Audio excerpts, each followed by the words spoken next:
Meditations for Every Day in the Year by Bishop Richard Challoner. August 8th. On the happy society of the heavenly Jerusalem. Consider first the multitude, beauty, and glory of the inhabitants of this blessed Jerusalem, those millions of bright heavenly spirits that always surround the throne of God, as we learn from the vision of the prophet Daniel, chapter 7. Thousands of thousands minister to him, and 10,000 times 100,000 stand before him. That immense number of cherubim and seraphim, all on fire with divine love, that infinite multitude of saints and martyrs and other servants of God of both sexes, gathered out of all nations, tribes, and tongues, and above them all the Blessed Virgin Mother of God, the Queen of saints and angels. The number of these heavenly citizens is innumerable. They are all ever beautiful and ever young. They are all most bright and most glorious.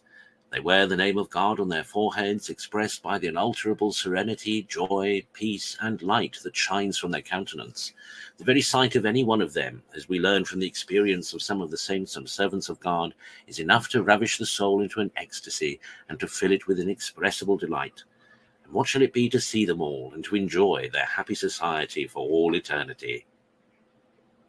Consider, secondly, that one of the most happy things that a good Christian could meet with or desire on this side of eternity would be to live quite separated from the company and conversation of the wicked and of all the fools and the slaves of this world, and to converse only with the wise and with the holy, and to be joined with them in a perfect band of fraternal charity, friendship, and union.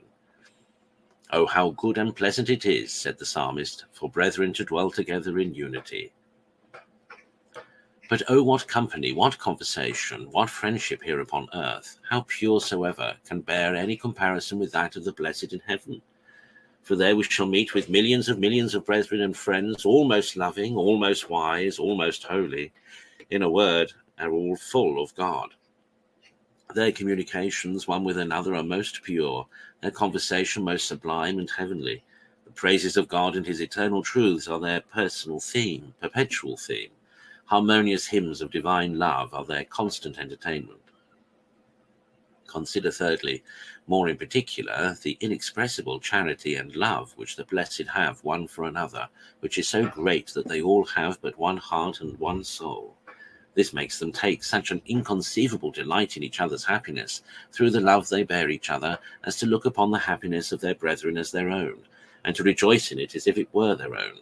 So that by means of this, their heavenly charity, the joy and satisfaction of every individual is multiplied to as manifold a degree as there are angels and blessed souls in heaven. Oh, how lovely is this heavenly friendship! Oh, let us aspire after this happy society. Let us aim, as much as human weakness will permit, at an imitation of this blessed charity. By rejoicing at every real good we discover in our neighbours, as if it were our own, and by inviting all we can to join with us here in the love and praises of God and in the practice of all other virtues, that so both we and they may hereafter be happily united together, associated for eternity, in singing to our Lord the immortal songs of Zion. Conclude. If thou desirest to be eternally happy in the society of the saints in the heavenly Zion, to flee now from the midst of the Babylon of a wicked world, and to associate thyself as much as thou canst with the true servants of God. There is nothing will be of more service to thy soul during thy mortal pilgrimage.